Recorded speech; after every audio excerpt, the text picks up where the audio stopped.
আমাদের বিষয়বস্তু হচ্ছে বাংলাদেশ ভারত সম্পর্কটা কোন দিকে।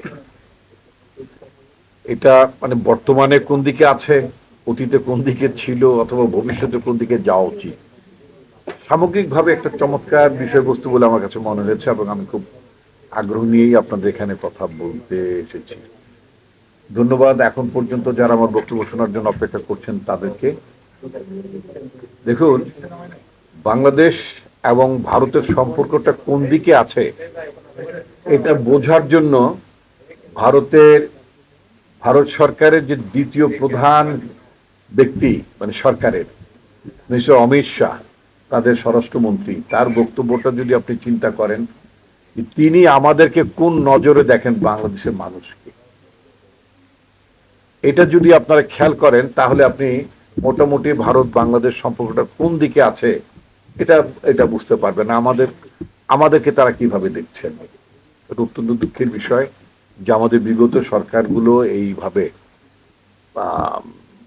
অনেকেই তাদের মানে নতজানু নীতির কারণে, পার্টিকুলার জাতীয় পার্টি আওয়ামী লীগ যারা ক্ষমতায় ছিল, তারা ভারতকে সেভাবে চ্যালেঞ্জ করতে পারেনি। যেমন ধরেন, ভারতের স্বরাষ্ট্রমন্ত্রী ধারণা করা হয় যিনি ভবিষ্যতে নরেন্দ্র মোদী যদি প্রধানমন্ত্রী না থাকেন, তাদের দল থেকে ভবিষ্যতে যদি ওই দেশের জনগণ যদি আবার হিন্দুত্ববাদী রাজনীতিকে সমর্থন করে, তাহলে অমিত শাহ সম্ভবত সেই দেশের প্রধানমন্ত্রী হতে পারেন। অবশ্য এখানে আদিত্যনাথ যোগী বলে একজন মানে মৌলবাদী নেতা আছেন উত্তরপ্রদেশের, তারও সম্ভাবনা আছে, হোয়াটএভার। বাট দ্বিতীয় তৃতীয় শীর্ষ নেতার মধ্যেই আপনার ভারতের স্বরাষ্ট্রমন্ত্রী অমিত শাহের কথা ভাবা হয়। অমিত শাহ এই কথাগুলো যে এখন শুধুমাত্র হাসিনা সরকারের পতনের পরেই বলছেন তা না, কিন্তু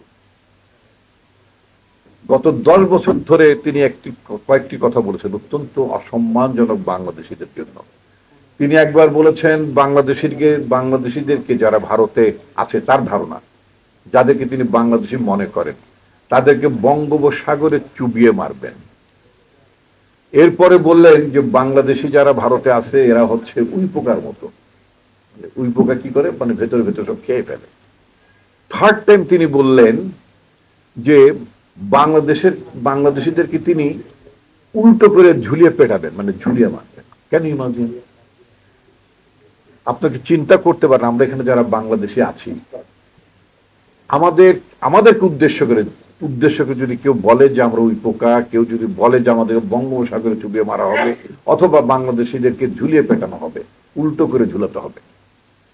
আরে মশাই, আমাদের বাংলাদেশের কি আপনার দেশে আছে নাকি? কাদেরকে ঝুলিয়ে পেটাতে চান? কাদেরকে উইপোকা বলেন? কাদেরকে আপনি এই যে অসম্মানজনক কথাবার্তা বলছেন, এরা তো কেউ বাংলাদেশি না।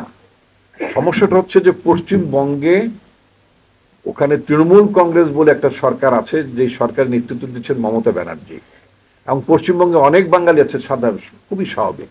এই বাঙালিরা জীবন এবং জীবিকার জন্য, পশ্চিমবঙ্গের বাঙালিরা জীবন এবং জীবিকার জন্য তাদের তো অধিকার আছে সমগ্র ভারতে বিচরণ করার।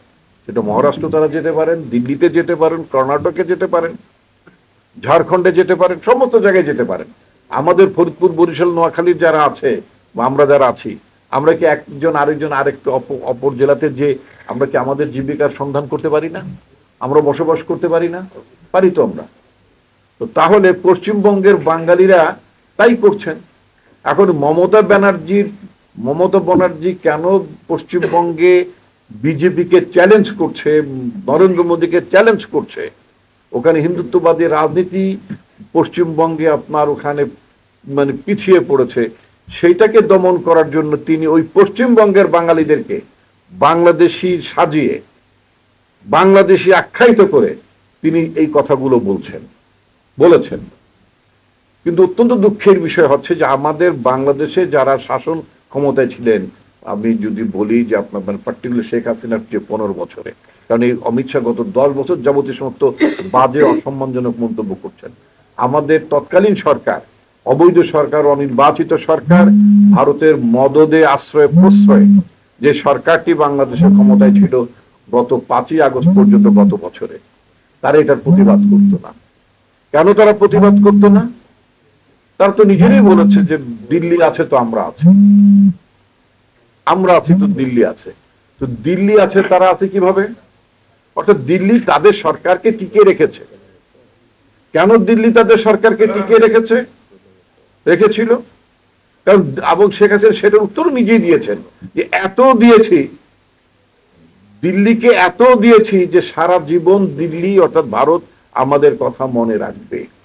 এটা শেখ হাসিনা নিজেই বলেছেন। কি দিয়েছেন? পানির হিস্যা না নিয়ে পানি দিয়েছেন। ভারত যখন পানিতে ডুবিয়ে মারে তা নিয়ে প্রতিবাদ করতেন না। আমাদের মানুষকে সীমান্ত হত্যা করা হতো, এটা নিয়ে তাদের কোনো স্ট্রং শক্তিশালী কোনো প্রতিবাদ ছিল না। ভারতের লোকের অবাধে বাংলাদেশে বিচরণ করতো, বেআইনি ভাবে এখানে চাকরি বাকরি করতো বা করে। গার্মেন্টস ইন্ডাস্ট্রি থেকে শুরু করে নানা জায়গায় কয়েক লক্ষ ভারতীয় বাংলাদেশে বিচরণ করছে বৈধ কাগজপত্র ছাড়া, অথবা ট্যুরিস্ট ভিসায় এসে তারা সোজা কথা বাংলাদেশের বিভিন্ন কোম্পানিগুলোতে কাজ করছে। তো এটা নিয়ে শেখ হাসিনার কখনো মাথা ব্যথা ছিল না। $বিলিয়ন তারা বাংলাদেশ থেকে প্রতি বছরে তারা রেমিটেন্স হিসেবে তারা এরা ইয়ে করে আপনার রিপ্যাট্রিয়েট করে। গতকালকে একটা মানে পত্রিকায় নিউজ দেখলাম, প্রায় 536 কোটি টাকা, 536 কোটি টাকা Indian company Marico Bangladesh limited, ওরা ইন্ডিয়ান একটা কোম্পানি বাংলাদেশে এখানে তাদের ব্যবসা বাণিজ্য অপারেট করে। একটা মানে আমার জানা মতে একটা নারকেল তেল প্রোডাক্ট আছে, আর কি আছে কি কি আছে আমি জানি না, প্যারাশুট নামে তাদের একটা তেল মানে তেলের একটা প্রোডাক্ট আছে। ওই কোম্পানিটি শুধুমাত্র গত বছরের হিসাবে ব্যবসার মুনাফা হিসেবে 535 কোটি টাকা বাংলাদেশ থেকে ডলারে তারা রিপ্যাট্রিয়েট করেছে, অর্থাৎ ফেরত নিয়ে গিয়েছে। ব্যবসা করলে ফেরত নিতেই পারে, তাতে তো কোনো সমস্যা নাই। কিন্তু আমাদের দেশের কোনো কোম্পানি ভারতে ব্যবসা করতে পারে না।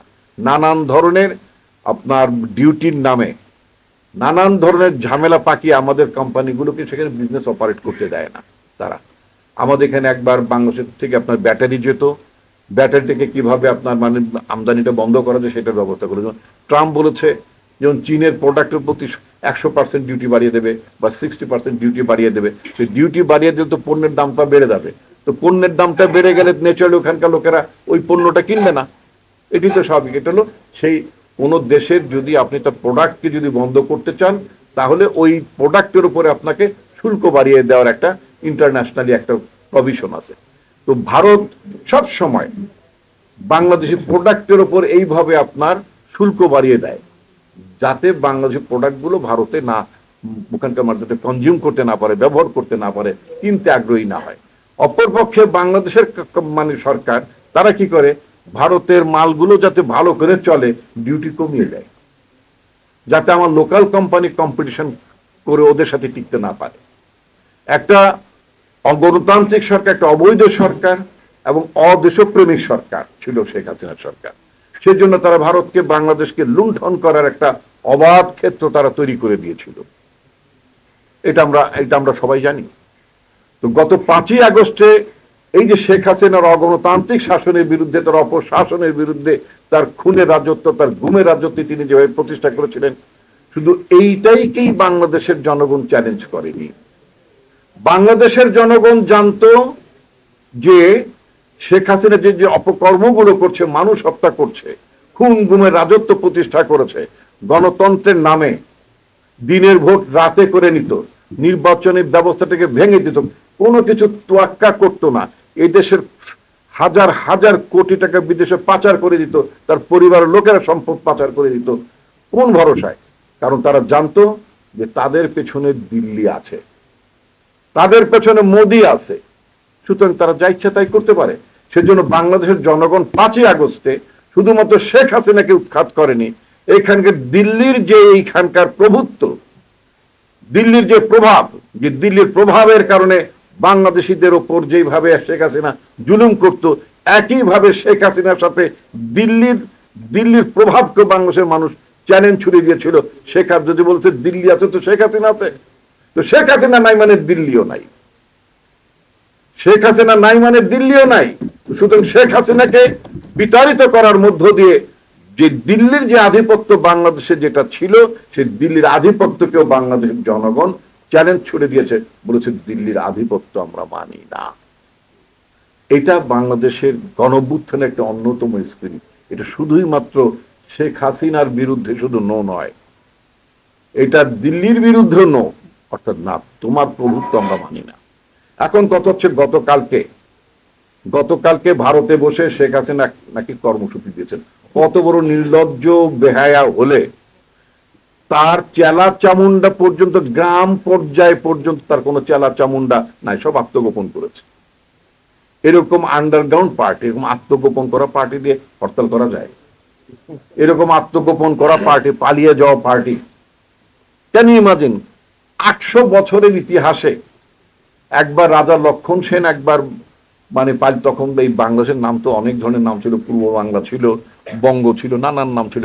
এরপরে আমরা 71 সালে মহান মুক্তিযুদ্ধের মধ্য দিয়ে আমরা আমাদের স্বাধীন বাংলাদেশ আমরা প্রতিষ্ঠা করেছি।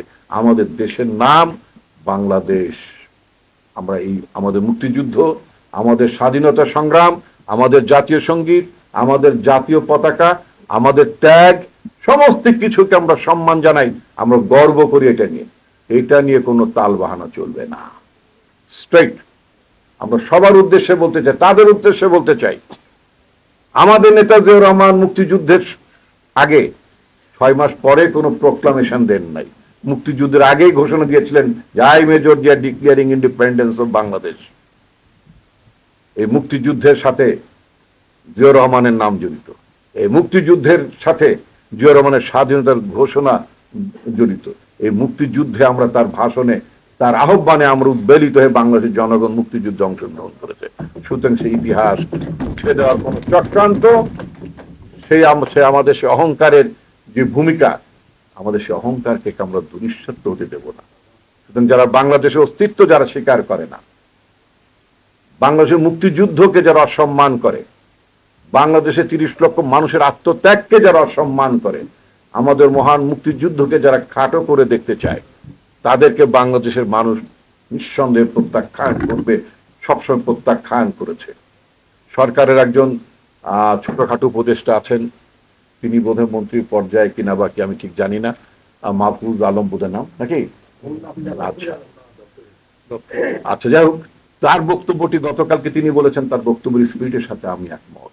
যারা বাংলাদেশের অস্তিত্বকে অস্বীকার করবে তারাও কিন্তু ইতিহাস থেকে বিলীন হয়ে যাবে, এই কথাটি মাথায় রাখতে হবে।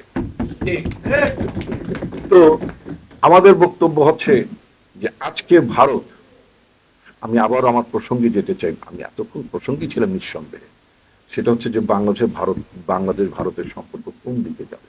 বাংলাদেশ ভারত সম্পর্ক যাবে mutual respect to each other, পারস্পরিক শ্রদ্ধার ভিত্তিতে যাবে। এখানে কোনো গোলামের অবস্থান নাই, এখানে কোনো প্রভুত্বের অবস্থান নাই। যতদিন বাংলাদেশ এবং ভারতের মধ্যে এই সম্পর্কের জায়গাটিতে যাবে, যতদিন না যাবে ততদিন পর্যন্ত ভারত বাংলাদেশ সম্পর্কের স্বাভাবিক হওয়ার কোনো সুযোগ নাই। খুব স্ট্রেট কথা, বাংলাদেশ একটি স্বাধীন রাষ্ট্র, বাংলাদেশের জনগণ তার নিজের সরকার বেছে নেবে। বাংলাদেশের জনগণ যদি সেই সরকার জনগণের বিপক্ষে চলে যায়, বাংলাদেশের জনগণ তার সেই সরকারকে, যে সরকার অগণতান্ত্রিক হয়ে উঠবে, যে সরকার ফ্যাসিস্ট হয়ে উঠবে, শেখ হাসিনার মতো সেই সরকারকেও ক্ষমতায় নামানোর অধিকার বাংলাদেশিদেরই থাকবে, অন্য কোনো দেশের থাকবে না। কোন অগণতান্ত্রিক সরকারকে, কোন অগণতান্ত্রিক শাসন ব্যবস্থাকে যদি বিদেশি কোনো রাষ্ট্র যদি লালন পালন করে, সেটা বাংলাদেশের জনগণ মানবে না। এই চেতনাকে যদি ভারত মেনে নেয়, বাংলাদেশের জনগণকে যদি শ্রদ্ধা করে, তাহলে বাংলাদেশ ভারত সম্পর্কে এগিয়ে যাবে। জনগণ তো শেখ হাসিনা উৎখাত করেছে, সে পালিয়ে যেতে বাধ্য হয়েছে, তার লোকজন পালিয়ে যেতে বাধ্য হয়েছে। অমিত শাহ, আপনি যে বাংলাদেশি নামটা উচ্চারণ করেন, বলেন উল্টো করে মানে উল্টো করে পেটাতে চান, উই পোকা বলতেন, আপনার ওখানে তো কিছু উই পোকা আছে। আপনার উই পোকা গুলো হচ্ছে শেখ হাসিনা, আপনার উই পোকা হচ্ছে ওবায়দুল কাদের, আপনার উই পোকা হচ্ছে ওই আগে স্বরাষ্ট্রমন্ত্রী আসাদুজ্জামান খান কামাল, এই জাতীয় লোকেরা যারা আছে, এই সমস্ত লোকেরা হচ্ছে উই পোকা। ওই উই পোকা গুলোকে ধ্বংস করেন। বাংলাদেশের খুব খুশি হবে যারা বাংলাদেশের সম্পদ লুণ্ঠন করে, যারা ভারতে এখন আশ্রয় নিয়ে বাংলাদেশের বিরুদ্ধে, বাংলাদেশের জনগণের বিরুদ্ধে হুঙ্কার দেয়, ওই উই পোকাদেরকে ইমিডিয়েটলি ধ্বংস করে দেন। আমরা আপনাদের অভিনন্দন জানাবো। আপনি অমিত শাহ আপনি ওই শেখ হাসিনা সহ যারা অবৈধভাবে বাংলাদেশের সম্পদ লুণ্ঠন করেছে ওই ওই ওই ওই বাংলাদেশিদেরকে, ওই যে বাংলাদেশি আছে ওদেরকে উল্টো করে পেটান, ওদেরকে উল্টো করে পেটান। বেআইনি ভাবে তারা ভারতে ঢুকেছে, ভারতে আশ্রয় নিয়েছে, ওদেরকে বঙ্গোপসাগর পর্যন্ত আপনাকে আমি আসতে দেব না। আপনার যে ভারত উপমহাসাগর কি একটা আছে আপনাদের ওখানে, গঙ্গা ঠঙ্গা আছে, ওখানে ওগুলো চুবান। এই সমস্ত গার্বেজ, এই বর্জ্যগুলোকে, এটা তো বর্জ্য, রাজনীতি নামের বর্জ্য, ওয়েস্ট, পলিটিক্যাল ওয়েস্ট, এই পলিটিক্যাল ওয়েস্ট গুলোকে গঙ্গাতে অথবা অন্য যে সমস্ত নদী টদী আছে না, ওই সমস্ত জায়গায় চুবিয়ে মারেন, আমাদের কোনো আপত্তি নাই। But don't say rubbish. Bangladeshi সম্পর্কে, বাংলাদেশিদের নিয়ে বাজে কোনো মন্তব্য করবেন না। বাংলাদেশের মানুষ ভারতের কোনো কারণে, কোনো প্রয়োজনে বাংলাদেশের মানুষের ওই দেশে চাকরি বাকরি করার কোনো প্রয়োজন পড়ে না। আমাদের মানুষ চিকিৎসার জন্য যেত নিঃসন্দেহে। তো আমাদের মানুষ তো ব্যাংককে যেত, সিঙ্গাপুরে যেত, আর বড় লোকেরা তো কানের চিকিৎসা, চোখের চিকিৎসা, শেখ হাসিনার কথা বলছি, আব্দুল হামিদ সাহেবের কথা বলছি, প্রেসিডেন্ট ছিলেন, তারা তো একটা কানের চিকিৎসা, কানের কি বলে, খোঁজ না কি বলে, এটা পরিষ্কার করার জন্য তারা লন্ডন এবং সিঙ্গাপুরে যেত। তো খুব ভালো, ভারতকে অভিনন্দন জানাই। ভারত যে বাংলাদেশের ভিসা বন্ধ করে দিয়েছে, চিকিৎসা ভিসা বন্ধ করে দিয়েছে, তাদের সিদ্ধান্তকে আমি সাধুবাদ জানাই, অভিনন্দন জানাই। We don't need to go, আমাদের যাওয়ার প্রয়োজন নাই। আমরা আমাদের দেশে চিকিৎসা নেব, উই হ্যাভ গুড ডক্টরস। আমাদের বাংলাদেশে অনেক ভালো ভালো ডাক্তার আছে। আমাদের চিকিৎসা ব্যবস্থা, আমাদের ডাক্তাররা যে ডেভিডসন পড়ে ডাক্তারি পড়েন, এমবিবিএস পড়তে গেলে ডেভিডসন একটা বই পড়তে হয়, তো ওই বই ভারতের ডাক্তারও পড়ে, একই বই পড়ে ওদের ডাক্তারও পড়ে, আমাদের ডাক্তারও পড়ে। শুধুমাত্র একটা সমস্যা, আমাদের ডাক্তার একটু কম সময় দেয়, রোগীদের সাথে খুব বেশি আন্তরিক না। আমাদের ডাক্তারদের প্রতি আমার অনুরোধ থাকে, একটু আন্তরিক হন, একটু সময় দেন, আমাদের রোগীরা আপনাদের প্রতি আস্থা রাখতে চায়। আর আমি তো বাংলাদেশের ডাক্তারদের প্রতি আমার ভীষণ ভীষণ আস্থা আছে। অনেস্টলি বলে, আমি নানা কারণে চাই, আমি মনে করি তারা ভেরি গুড ডক্টরস। সুতরাং আমাদের এই সংকট নাই। আর বাদ বাকি কিছু আমদানির সমস্যা থাকতে পারে, সব দেশেতে, ভারতের আছে। ভারত যে চীনকে পছন্দ করে না, ভারত চীন থেকে আমদানি করে না, বিলিয়ন বিলিয়ন ডলারের মানে আপনারা পণ্য চীন থেকে আমদানি করে, এবং তাদের সাথে বাণিজ্য ঘাটতিও আছে।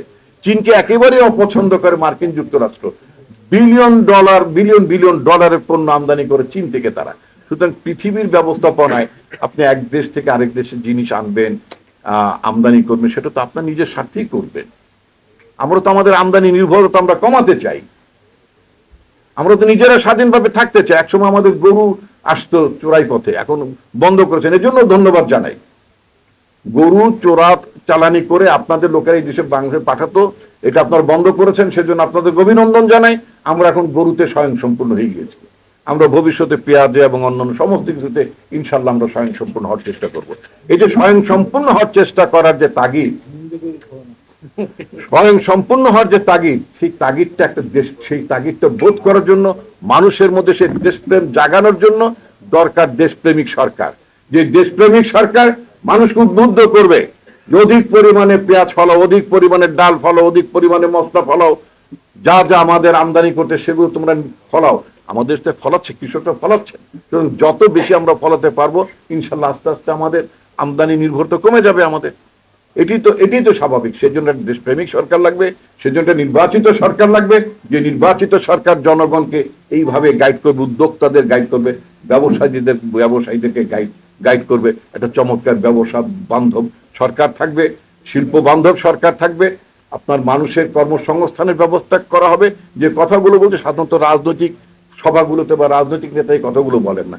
যেহেতু আমি একটা দায়িত্বশীল রাজনৈতিক দলের সদস্য, যেহেতু আমার দল ইতিপূর্বে দেশ পরিচালনার দায়িত্বে ছিল এবং ভবিষ্যতে দেশ পরিচালনা করার চিন্তা করে, সেই জন্য সেই জায়গাতে দাঁড়িয়ে বলতে চাই, আমাদের দল যদি রাষ্ট্র পরিচালনার দায়িত্ব যদি কখনো পায়, নিঃসন্দেহে আমরা বাংলাদেশকে নিজের পায়ে দাঁড় করানোর জন্য যাবতীয় পদক্ষেপগুলো আমরা গ্রহণ করব।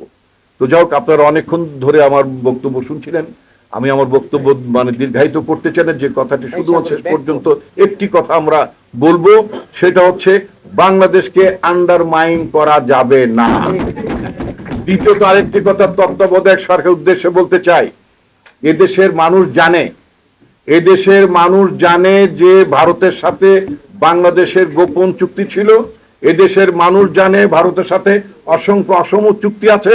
যেহেতু আপনার অন্তর্বর্তীকালীন সরকার, আপনাদের তো কোনো সমস্যা নাই, সেই চুক্তিগুলো ফাঁস করে দেন না কেন, চুক্তিগুলো প্রকাশ করে দেন না কেন, যে কি কি অসম চুক্তি, কি কি দেশ বিরোধী চুক্তি ইতিপূর্বে হয়েছিল, সেই চুক্তিগুলো প্রকাশ করার জন্য আমি বর্তমান অন্তর্বর্তীকালীন সরকার এবং পররাষ্ট্র উপদেষ্টাকে বিশেষ করে তার প্রতি আহ্বান জানাচ্ছি, আগামী 2 সপ্তাহের মধ্যে 15 দিনের মধ্যে বাংলাদেশ ভারতের সাথে যে সমস্ত অসম চুক্তি হয়েছে, দেশ বিরোধী চুক্তিতে, সেই চুক্তিগুলো প্রকাশ করা হোক।